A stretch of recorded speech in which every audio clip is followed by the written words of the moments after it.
I mean, is that, how, can you elaborate on that issue What the money spent on lobbying Yeah. impacts us? I mean, do you have any perception on that from your standpoint as a hospital administrator? You know, both sides of the coin spend a lot of money on lobbying. I couldn't tell you, I wouldn't have known how much money we're talking about in lobbying. Mostly it's, you know, if they're going to spend this much, then we need to expend at least that much. I've been told by, and I'm not a lobbyist, but I've been told by association folks that if we're not down there asking for the money from the legislators, somebody else is going to take our money. So it really is, it is a lobbying game.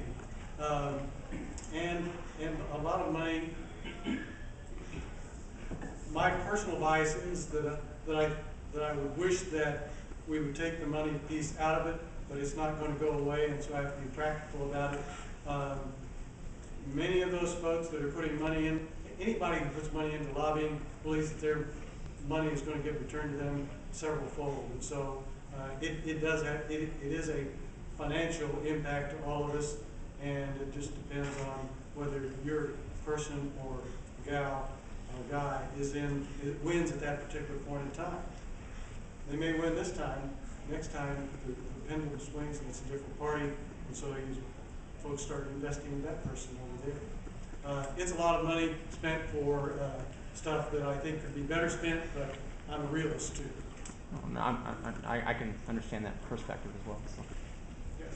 Could you expand? You said the system's broke was one of the things you said in the beginning. Could you expand a little bit more on kind of what parts do you think are broken? You know, broken part. I alluded to, first of all, from a preventative care standpoint. Folks that put off getting any kind of health services because they can't afford it end up running up a really big bill. We would be better off if we could, again, with free clinics or other clinics that we can bring folks into and do the preventative things and keep them from getting to the point where they spend thousands of dollars in my hospital. Folks that come through the emergency department, oftentimes they end up getting admitted because they're serious enough.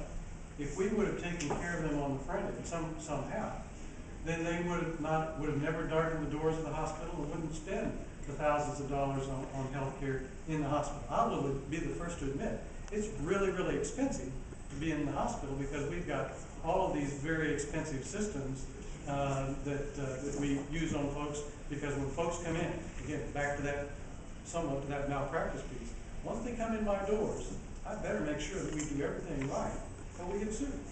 Now, I can say that we want to do everything right irrespective of being sued, but there is still that specter of the litigation.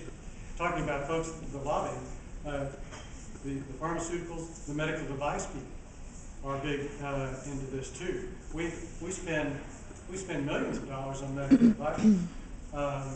Now, do we want to use them all the time? Not necessarily. When I talk about the expense of medical equipment, I sometimes ask folks, do you know what the most expensive piece of equipment is in my hospital? Labor. It's this in the hands of a physician. he or she writes the order, and we have to do it. And so that $1.5 million MRI scan, and actually we have two of them, gets used. That $1 million CT scanner gets used every time that physician writes that order, irrespective of whether or not somebody's going to pay for it. Whether it's a patient who is not insured, or if it's a Medicare patient, as most of you know, under Medicare, hospitals, when you come into the hospital, if you're a Medicare patient, we get paid on what is called a DRG. And so it's kind of a bundled price. If it's $10,000, no matter how little or how much we spend, we only get $10,000. So if a physician orders 7 or 8 CT scans or MRI scans during that stay, basically that gets close to blowing the entire $10,000. So, we have very expensive equipment. So, doing preventative things will be much more cost efficient, and that's one of the things that's broken in our system right now. The litigation piece that I talked about is another piece that I think is broken. Those are just a couple. I have a follow-up. Okay. I practiced dentistry for 18 years, so I'm right in the middle of that preventive thing. And I can tell you from what I've seen is free care doesn't work. It's not you taking care of them, it's them taking care of themselves, and that's the problem. You know, as you may well know, having been affiliated with the healthcare system, we try to get people into what we call a medical home. And invariably, they may have a medical home, but they want to go outside that to. One of the bad things about what I do, I guess, is that we advertise.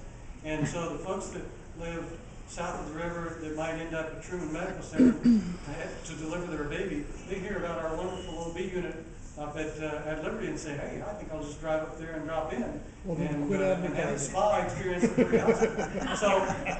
So even though they have a medical home, they go outside the system to a place where they know that they're not going to pay us. They just drop in and hope that they're far enough along in that delivery that we have to deliver them there and take care of them until they go home.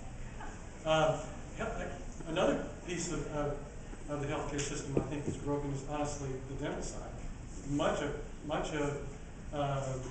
many healthcare problems, as you know, are derived from the dental piece of this, and folks put off the dental stuff because they don't have the ability to pay for that. Well, they put it off even when they have the ability. Well, that's true too. Yes. Is any of that $25 million that you're giving away equity to Hilburton? You know, it is not. Our hospital is new enough. We were built in, we opened up in 1974. 1974. It was sort of at the tail end of Hilburton, and so our board at that time said, we've seen bad things happen out of Hilburton, and so we don't want to take any of the money. Now, granted that, again, there isn't any Hilburton money anymore. It was pretty much dwindling down at that point. We never took a penny of Hilburton money. I was comptroller of the University of Health Sciences when the DRGs came out 100 years ago. Maybe your physicians aren't creative enough in their diagnosis. Well, they haven't been teaching, they haven't taught that very well in medical school, to be creative about their diagnosis. Now we're dealing with teaching them to enter their information in the electronic medical record, and that's a pretty big challenge too. Another question. If this legislation passes or something like it, do you think the system's going to be totally overwhelmed with people? It's a good question. Whether or not do we have enough capacity in the system at this point Right. to handle those folks? And my answer is, we don't have capacity to take care of the folks that we got right now, Right. even those with insurance. And so I think the answer is no. We deal with, many of you may have encountered this. We've got, I was dealing with an individual day before yesterday, has a 17-year-old son who has some things going on with him. Big strapping kid, 6 months ago, suddenly is degenerating. He's lost 50 pounds in the last 6 months. They honestly can't figure out what's going on with him. And getting him into those subspecialists. Okay, 17-year-old kid, you've got seizures, you've lost 50 pounds. We've tried these folks. We're going to send you to this specialist, but you can't get in there until February.